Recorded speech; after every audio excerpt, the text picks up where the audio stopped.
किसी तरह से बीजेपी की भी 2 सीट जो है उसमें पवन सिंह का नाम लगभग तय माना जा रहा है। और तय इसलिए भी माना जा रहा है क्योंकि भोजपुरी गायक एक गुंजन सिंह है, उन्होंने दावा किया है कि पवन सिंह का राज्यसभा जाना तय है और नोटिफिकेशन के बाद सब साफ हो जाएगा। तो जिस तरह से पवन सिंह को लेकर चर्चा हो रही है, ये किस आधार पर हो रही है? नितिन नवीन से जिस तरह से उनकी दिल्ली में मुलाकात हुई, उसके बाद से लगातार कयास लगाए जा रहे हैं। देखिए, एक चीज मैं कहना चाहूंगा, ये भले ही आउट ऑफ कॉन्टेक्स्ट हो, लेकिन एक बड़ी अजीबोगरीब बात है। बिहार के जितने भोजपुरी गायक और एक्टर हैं, वो मुझे लगता है गायक और हीरो तो हैं ही, एक्टर तो हैं ही, लेकिन उससे बड़े राजनेता भी। नेतागिरी है जो वो जाती नहीं। आप रवि किशन से उठा के, निरहुआ से उठा के, खेसारी लाल तक आप पहुंच जाइए, मनोज तिवारी पहुंच जाइए, और फिर आप गुंजन सिंह पे आ जाइए, पवन सिंह पे आ जाइए। ये इन सब लोगों में नजर आता है कि कहीं ना कहीं वो जो कहते हैं ना कि पॉलिटिकल कीड़ा है। ठीक है, मनोज तिवारी तो बड़े नेता हो गए, रवि किशन एस्टैब्लिश लीडर हो गए, निरहुआ नेता हो गए, लेकिन और लोग उस लाइन में दिखाई पड़ते हैं। देखिएगा, आज ना कल सबको आना है। अब बताइए, पवन सिंह राज्यसभा जाएंगे कि नहीं जाएंगे, ये गुंजन सिंह क्यों बोल रहे हैं?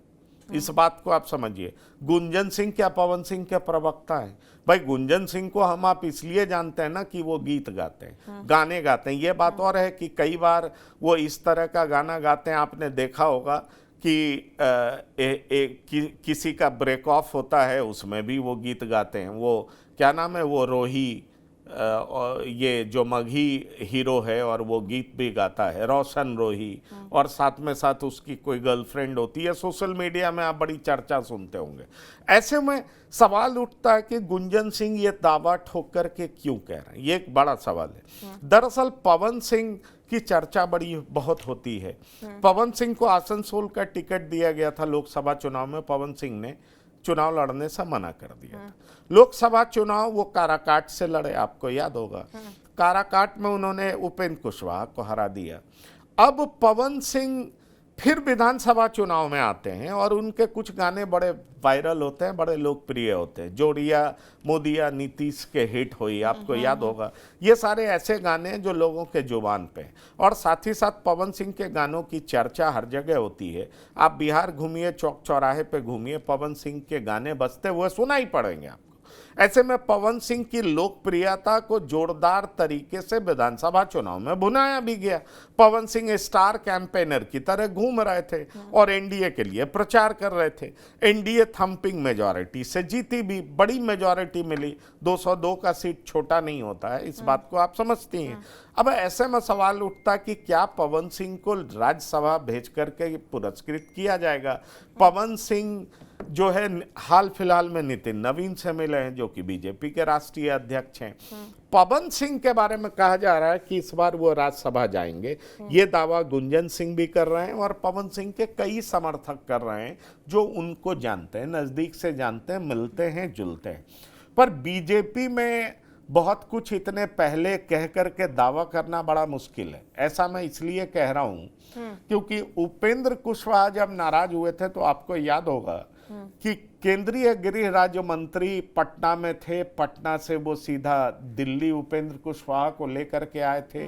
बीजेपी के बड़े नेताओं से मुलाकात हुई थी और मेरी खुद बात हुई जब उपेंद्र कुशवाहा के इर्द गिर्द जितने लोग हैं, कुछ करीबी लोग हैं, मेरी उनसे बात हुई। मैंने तब पूछा था कि आखिरकार क्या मिलने जा रहा है, कैसे मान गए नेताजी। तो मुझसे बताया गया था कि नेताजी की राज्यसभा की सीट पक्की कर दी गई है और एक विधान परिषद की सीट भी पक्की कर दी गई है। तो भाई, विधान परिषद की पक्की कर दी गई है, इसीलिए तो उन्होंने बेटे को मंत्री बना दिया। अब राज्यसभा की सीट भी पक्की कर दी गई है, उसके लिए भाई उपेंद्र कुशवाहा तो तैयार हैं। अब आप कमर कसे हुए हैं। अब इस बीच में कई लोग कूद जा रहे हैं। जीतन राम मांझी भी कूद जा रहे हैं। उधर चिराग पासवान भी अपने 19 विधायकों के साथ बैठक कर रहे हैं। चिराग भी अपनी मां रीना पासवान को राज्यसभा भेजना चाहते हैं। जहां तक जीतन राम मांझी का सवाल है तो वो भी कहते हैं कि हमसे 2 लोकसभा सीट और 1 राज्यसभा सीट का वादा किया गया था। भाई, उपेंद्र कुशवाहा का कैंप भी कहता है कि उनके साथ 1 राज्यसभा का सीट और एक एमएलसी का सीट प्रॉमिस किया गया था। अब सीटें तो 5 ही है ना भाई, 2 बीजेपी 2 जेडीयू का जाएगा ही, एक जो कि 3 सीट कम पड़ रहा है, एक राज्यसभा जाने के लिए बिहार में 41 विधायकों की जरूरत है। अब ये 3 सीट कौन मैनेज कर लेगा? तो एनडीए बेहतर कंडीशन में है, वो मैनेज कर सकता है। लेकिन ये 2 बीजेपी 2 जेडीयू, तो एक किसको मिले? तो वो कहते हैं ना, एक कहावत है, एक अनार 100 बीमार। अब ये अनार एक राज्यसभा सीट है, बीमार उपेंद्र कुशवाहा भी उस नंबर में आते हैं भाई।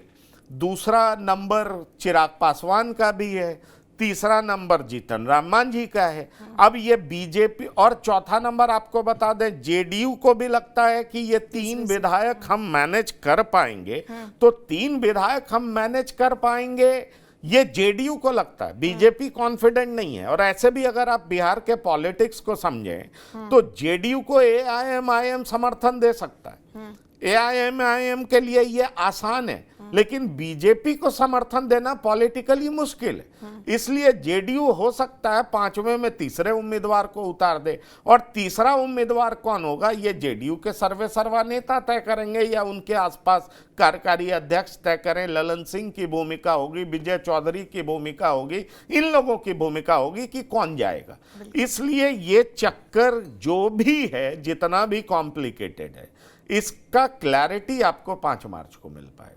नाम बहुतों की चर्चा में है, बहुत सारे लोग दावा ठोक रहे हैं, ताल ठोक रहे हैं, पर तय 5 मार्च को हो जाएगा।